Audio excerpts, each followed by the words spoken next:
Jaime, si te digo que lo hice, es tu primera novela y lo primero, después de haberla leído, que a mí se me ocurre es preguntarte qué pasa por tu interior para que tu primera novela sea Si te digo que lo hice. Pues me encantaría tener una respuesta medio inteligente, pero voy a demostrarte que lo soy lo justo. No tengo ni idea. A mí un día, cuando todavía estábamos encerrados en el primer estado de alarma, en marzo de 2020, recibo una llamada de una tal Rosa Pérez de Espasa que ni siquiera me tomo en serio, porque creo literal que me están tomando el pelo.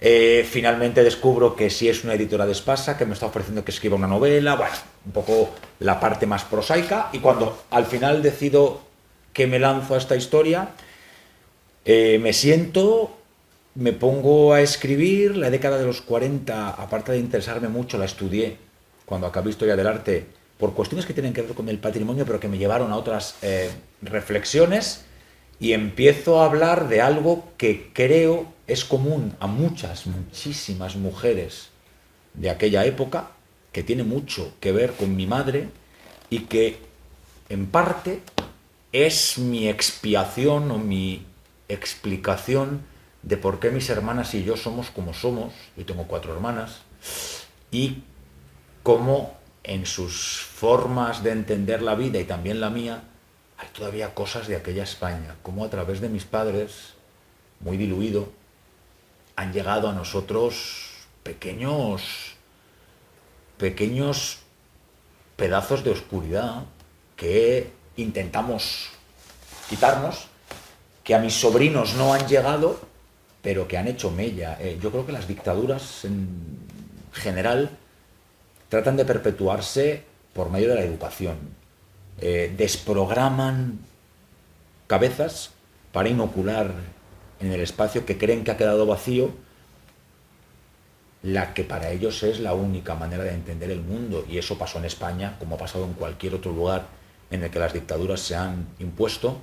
Y aunque somos una democracia madura, seria, ejemplar, todavía tenemos cosas de aquello. Entonces, probablemente toda esta reflexión que te he hecho, quizá más larga de lo que debiera, es lo que inconsciente, pero muy conscientemente, me lleva a hablar de Elvira. Claro, eso te quería preguntar, porque yo decía, para escribir una novela como esta, esto no se puede escribir sin una experiencia personal, de alguna manera. Bueno, hay una parte que sí es personal, que tiene que ver con, todos hemos sido alguna vez víctimas. Yo me considero un tipo muy feliz, pero que sí araño en mi pasado. Bueno, pues he tenido momentos que no han sido tan fáciles como me hubiera gustado. También es verdad, por eso hablo siempre de la memoria, que aquello existe, pero que no lo recuerdo con ningún especial rencor. Entonces, bueno, eso te lleva, y fíjate, creo que esto no lo he hablado en ninguna entrevista y he dado un montón ya. Si hay un personaje que es verdad, que es histórico, no porque los demás no sean reales, que existieron, aunque no quizá con las mismas características, pero muy similares. O Gonzalo sí es real. Gonzalo sí es el hermano pequeño de mi madre, y mi tío Gonzalo sí murió a consecuencias de todas las enfermedades que devienen a un alcoholismo ininterrumpido y casi infinito, 50 años bebiendo. Entonces, eso también de forma inconsciente creo que me apetecía contarlo, porque a pesar de todas las dolencias y de todo el submundo que rodeaba a ese hombre, era muy, muy, muy presente en la vida mía y de mis hermanas, porque mi madre también creo que como buena mujer de aquella España, hasta el último minuto pensó que podría salvarlo, y además con la idea de salvar. Entonces, bueno, también en eso hay algo de experiencia y de expiación. Bueno, sí. ¿Y te has sentido muy presionado por ser tu primera novela? Porque yo hablaba con Ricardo Isla, que él decía que la primera novela uno muestra lo que es, que presión en la segunda porque tiene que consolidar y confirmar esa primera. Presión ninguna. Si acaso de mí mismo, que soy un personaje, podría entenderse complicado para algunas cosas. Soy muy, muy, muy perfeccionista, y soy un pero obsesivo. Bueno, eso también ayuda, porque eso te hace tener un Excel literal en el que antes de lanzarte a la escritura tienes más o menos a muchos personajes colocados, un árbol genealógico para poder consultar en qué año nació José, cuándo muere tal, para que no hubiera... Soy historiador y eso también a mí me importaba mucho. La presión vendrá en la segunda, no lo sé, lo que sí es verdad es que espero que haya una segunda, que ideas para la segunda ya empiezan a aparecer y que además creo que esa será la única manera de abandonar la primera, porque ahora me releo y digo, ostras, cambiar no cambiaría nada, pero incluiría 5 o 6 capítulos más. Yo con la primera sí tengo ganas de una segunda. Bueno, pues yo me alegro y te lo agradezco. Hablemos de Elvira, ¿no? Que es la protagonista de esta novela. Bueno, hay más, pero bueno, Elvira es la principal, ¿no? A mí me gustaría que tú, de boca de su creador, o en palabras de su creador, nos contaras quién es Elvira, ¿no? No, las protagonistas son sin duda Elvira y la muerte, o sea, no hay ninguna duda, pero la muerte atraviesa la vida de Elvira. Elvira es una mujer como tantas, Elvira es una mujer que es cierto que se coinciden en su haber muchas características de esos personajes desheredados, especialmente en aquellas décadas iniciáticas del franquismo. Elvira es nieta de un monárquico, los monárquicos vistos con desdén por los republicanos que están en el exilio y con casi terror por si son apartados por las nuevas élites franquistas. Es la hija de un loco por amor, es la única mujer entre 4 hermanos varones que no saben prácticamente cómo organizar sus vidas, mucho menos cómo organizar la de una niña de 6 años, y Elvira es una mujer que se hace a sí misma, pero a la vez es construida sobre un universo en el que el pecado, la fe, el miedo, la falta de contacto físico desde el punto de vista emocional trufan su realidad. Y va a encontrar en sus 5 hijas, en los 5 alumbramientos, 5 oportunidades para ser feliz. Va a cuidarlas como si fuera una leona herida, dirá su hija Adela. Pero a la vez no va a ser capaz de trasladarlas todo el amor que en realidad quisiera, pero que no sabe encontrar el camino, la vía para poder transmitirlo. Va a encontrar a un marido maravilloso, que es Claudio, un hombre que es todo luz y del que en ocasiones incluso ella siente lo que se podría parecer a los celos, pero porque él de forma fácil es un ídolo para sus hijas, es un hombre que siempre es feliz, que lee, que está contento, y a ella le cuesta incluso ser feliz, porque la felicidad también se entrena, y a ella la han entrenado en todo lo contrario. Y luego Elvira es una mujer fuerte, profundamente dura, y que sin embargo, y también me parece importante, sigue rescatando, sigue representando lo que han sido las tradiciones que muchas veces queremos olvidar. Decía Nicanor Parra, que por eso en la novela lo recojo, que los tanatorios son vicios del mundo moderno, y ella en un momento dado dirá que a los muertos hay que llorarlos, porque todo lo que no sea llorarlos es hacer una injusticia. Eso también habla mucho de la España, no solamente del franquismo, sino de esa España profunda, arraigada, del poro muy abierto, que en ocasiones, en aras de una posmodernidad, un poco frívola, muchas veces hemos querido olvidar, y Elvira nos lo recuerda. Esta novela yo la he sentido muy próxima porque la has escrito en primera persona. No se podría escribir de otra manera, ¿no? Yo creo que no tendría el mismo efecto. La tercera persona, en este caso, resultaría omnipresente y omnipotente. Y eso podría ser interesante, no lo sé, pero restaría emoción. Está escrita desde las tripas de una señora que tiene las tripas muy encogidas. Y a veces me ocurría que tenía que dejar de leer porque me sentía sobrecogido, y otras veces se me iba el tiempo y no me daba cuenta que pasaban 2 minutos y que seguía leyendo y no me daba cuenta. Todo eso quizás por el pulso que mantiene la novela, ¿no? ¿A ti te ha costado mantener esa tensión? O sea, o te has sentido... Me he sentido muy cómodo todo el rato escribiéndola. Es verdad que en ocasiones, en la forma, en la técnica, intentaba ir a frases cortas, a muchos puntos seguidos, porque creo que la profundidad que yo pretendía que fuera emocional requería de muchas respiraciones. Yo soy un hombre del teatro, he hecho teatro, soy un enamorado del teatro, soy un espectador permanente, no voy menos de 4 veces a la semana al teatro, y para mí la forma de puntuar era casi ofrecer respiraciones a posibles, quién sabe, actrices que se enfrentaran a este texto. Las profundidades emocionales, o al menos en mi caso, son siempre breves y entrecortadas. Quiero decir, yo no me hago a mí mismo grandes soliloquios sobre las que son mis preocupaciones, son ideas mucho más inmediatas y yo creo que a la hora de plasmarlas sobre el papel, más efectivas. Pero salen solas también, no hay una fórmula que yo haya buscado o que yo haya querido forzar. Ha ido saliendo solo, sabiendo lo que quería, sabiendo cómo aproximadamente me hubiera gustado, y así fue, que fuese el final. Y lo demás va saliendo. Hay personajes, yo siempre pongo el ejemplo de Olga, que no sé de dónde han salido.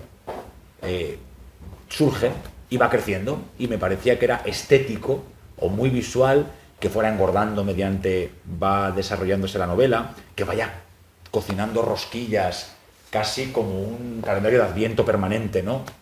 Y que además esas rosquillas se conviertan en el filtro de la economía de un país, ¿no? De cómo durante los primeros años se fríen en un aceite cada vez más sucio y cómo al fin, ya estamos en el año 54, por fin saben anís. ¿Por qué? Porque se han frito en aceite limpio.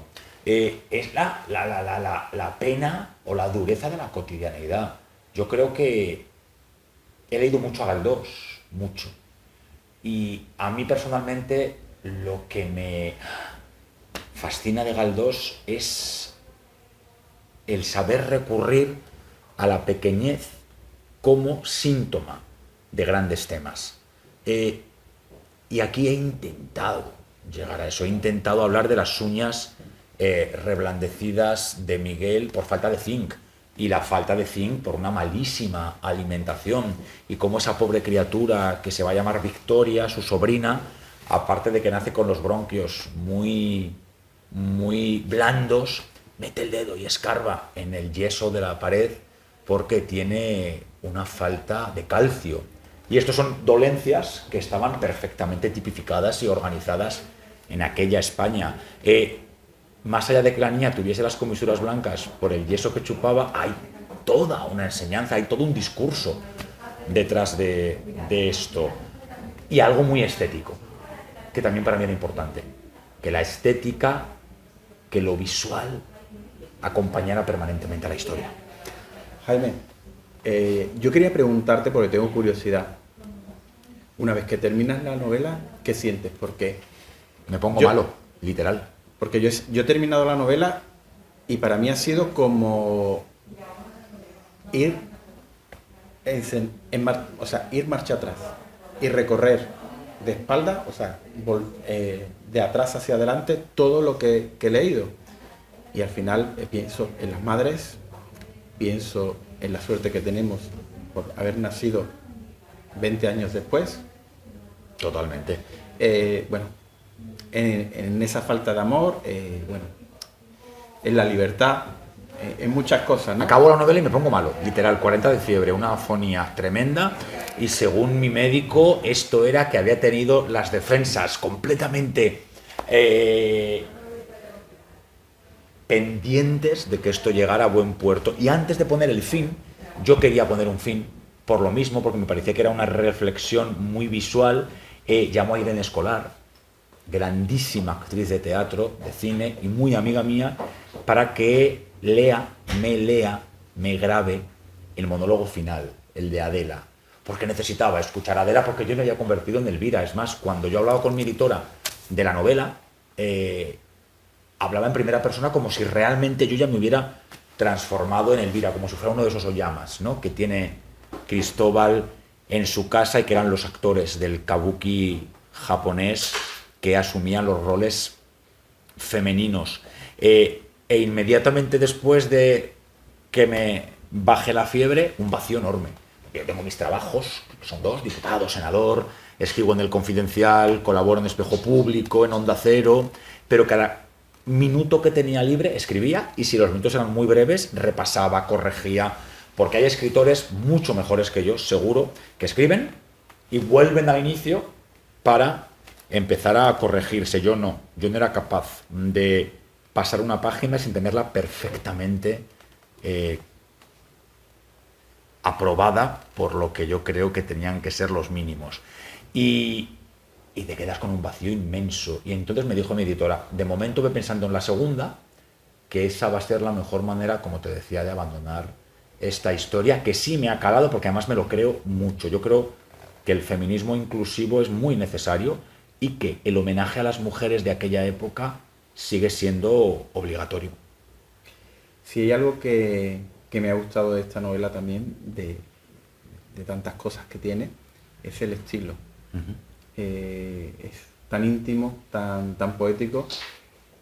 Quería preguntarte si eres un escritor con alma de poeta. Pues no lo sé, no tengo ni idea. Lo que es verdad es que no ha sido deliberado. Es cierto que al final las lecturas que cada uno hacemos nos marcan, ¿no? Y probablemente también eso aparezca, ¿no?, en la forma que tenemos de escribir, incluso de expresarnos. La única parte que sí podríamos decir que es deliberada es que la fealdad de un tiempo necesita de pequeñas ventanas abiertas, de pequeños focos que le ofrezcan luz, y probablemente en la forma, si es que eso es a lo que llamamos poético, quería cuidar mucho. Elvira piensa en un momento de la novela que la vida está dividida entre lo horrible y lo miserable. Imagino que eso es el fruto de la época, ¿no? Y eso me ha llevado a pensar cuántas Elviras hay, ¿no? Bueno, hay muchas, desgraciadamente. Son las Elviras de las naturalezas muertas de Sánchez Cotán, son las Elviras de las pinturas negras de Goya, los disparates, los desastres de la guerra, son las Elviras de los santos inocentes, son las Elviras de la casa de Bernarda Alba, de Yerma, de bodas de sangre, son las Elviras de un mundo que, para empezar, lleva 3000 años robándole oportunidades a las mujeres, que desde que una taleba, dicen, tuviera la desfachatez de comer del árbol del conocimiento, no ha hecho el mundo nada más que arrinconarlas y que silenciarlas. Es sorprendente, ¿no?, que lo que estuviera vetado fuese precisamente el conocimiento. Hay un momento en la novela en el que yo digo que la nueva Eva es Ángela, la madre de Elvira, y que los nuevos frutos de ese árbol son los libros. Bueno, pues es que yo creo que la literatura siempre es una oportunidad, incluso la mala literatura, porque el hecho de juntar palabras ya tiene un mérito importante, y el asomarse a esas palabras algo ofrece. Pero claro, es que era horrible. Es que la década de los 40 fue horrible, y la década de los 50. Y es que mientras que Europa se intenta sobreponer a las consecuencias de la Segunda Guerra Mundial, España está doblemente olvidada. Hay que esperar a la segunda parte de la década de los 50, y porque a un presidente norteamericano le interesa a nuestro país para colocar 3 bases militares, que nuestros antepasados empiecen a comer. Y llega la leche en polvo, y llega el queso en lata, y llega el cine. Y con el cine también motivos para soñar. Es que la década de los 40 fue especialmente terrible, y más en Madrid, o un poco más en Madrid, porque Madrid era todavía un frente desangrándose, y porque no tenía, como en otras latitudes, ni un mar que surtiera de peces, ni por supuesto un río potente. Claro, estamos hablando del Guadalquivir, viendo el Manzanares es una broma, ni tierras frondosas, ni árboles frutales, y sin embargo una ciudad muy populosa, todo esto hace que todavía sea más dura el hambre, el frío, la pena, el tifus. El tifus en Madrid fue terrible entre el año 40 y el 46 aproximadamente. Claro, ¿cómo no va a ser todo terrible si la realidad es que no había ni siquiera muebles que devastar para alimentar las chimeneas? Bueno, pues ese es el escenario en el que se mueve Elvira, y como Elvira tantas y tantas mujeres. Otra parte de tu novela digamos que la reproducimos, es la idea de la época que viene a decir que la mujer tenía que ser una persona de bien, pero no podía tener ideas. Bueno, y si las tenía, que seguro las tenía, lo que tenía prohibido era, sin duda, emitirlas, ¿no? Claro, ahí está la sección femenina, ¿no?, de Pilar Primo de Rivera, poniendo puertas, poniendo vallas, poniendo muros, y haciendo que además muchas mujeres, que eran en la mayoría de los casos quienes educaban a las próximas generaciones, siguieran en la misma idea. Por suerte, hace 44 años que tenemos democracia, eso ha cambiado mucho, y aquellas mujeres que estaban desprogramadas o programadas en el silencio son las que han hecho posible el país que tenemos hoy. Tú lo decías antes, en el que no podemos más que estar agradecidos y, por supuesto, profundamente satisfechos por las oportunidades que se nos brindan por todas partes. Hablamos de religión, ¿no? Uh-huh. Muy presente también en la novela. Aparece la religión como un estamento censurador en una época como es la de la posguerra. Quizás fuera la religión más poderosa que el propio Estado. La religión, como poco, era un soporte. Para el Estado era una fórmula para educar desde el terror. Es casi imbatible el miedo para transformar cabezas. Y en eso la religión ha jugado un papel en ocasiones muy doloroso. La religión, yo soy creyente, siempre lo recuerdo. Yo soy católico, no tengo ningún problema en reconocerlo, a pesar de que con algunas de las declaraciones de las instituciones eclesiásticas esté en contra. Bueno, la Iglesia está formada por hombres tan imperfectos como los que no estamos ordenados, y eso hay que tenerlo en cuenta. Pero es una institución que ha sido castrante hasta hace no mucho, porque ha considerado que la única manera de ser un buen cristiano, de ser un buen ciudadano, es dirigirte por una línea casi recta, en la que las pasiones, en la que las pulsiones parecen estar censuradas. La Iglesia en la que creo yo, la Iglesia de hoy no tiene nada que ver. La Iglesia en la que creo y hoy es protagonista del mundo es la de la ayuda, es la de la piedad, es la del amor. Pero no era así hace 6 décadas, hace 7 décadas. En el colegio en el que enclaustran a Elvira hay una educación eminentemente castradora y eminentemente fría, porque no solo se pretendía anular la emoción de todas esas niñas, sino porque aquellas mujeres ordenadas eran también producto de su época. Tampoco se las puede condenar de forma severa, porque eran tan víctimas como sus propias víctimas, y si no tanto, también hay que entender el contexto para, bueno, no sé si perdonarlas, yo no soy nadie para perdonar a nadie, pero sí para comprender, ¿no?, la escenografía en la que vivieron y en la que desarrollaron muchas veces sus malas prácticas a la hora de enfrentarse a criaturas que, bueno, no eran nada y se podían convertir en todo. Jaime, muchos temas desfilan por la novela: la muerte, de la que hablábamos antes, la soledad, el amor, lo que significa ser madre, la sexualidad, y podemos seguir mencionando más temas. Yo quería preguntarte, porque tengo curiosidad, ¿hay alguno en particular que te haya costado más trabajo? Porque yo, como lector, he disfrutado de ti como escritor, de todos. Bueno, quizá el que más no, quizá el que menos, el tema de del llegar un día y contarle a tus padres, hola, soy gay. Eso me fue muy sencillo ponerlo en boca de Adela. Quizá, y no que me haya costado más, en lo que he intentado ser más preciso ha sido en la maternidad. Es verdad que tengo 4 hermanas que han sido todas madres, que he estado muy pendiente de todo el proceso que hace que hoy tenga sobrinos desde 19 años a 10, y me preocupaba ser muy preciso. Es más, fue de las pocas partes que sí dejé leer a algunas personas, porque si no hubiera funcionado lo hubiera sacado. Quería que la maternidad se tratara con la naturalidad de una mujer, porque casi siempre cuando los hombres nos acercamos a esa realidad lo hacemos o almibarada o restándole algunas cuestiones que son muy, muy, muy fisiológicas, pero que sin embargo están recubiertas de una naturalidad, pues como la de la maternidad, que no hay cosa que sea más natural. Y bueno, mis hermanas me hicieron de filtro y pasé la prueba.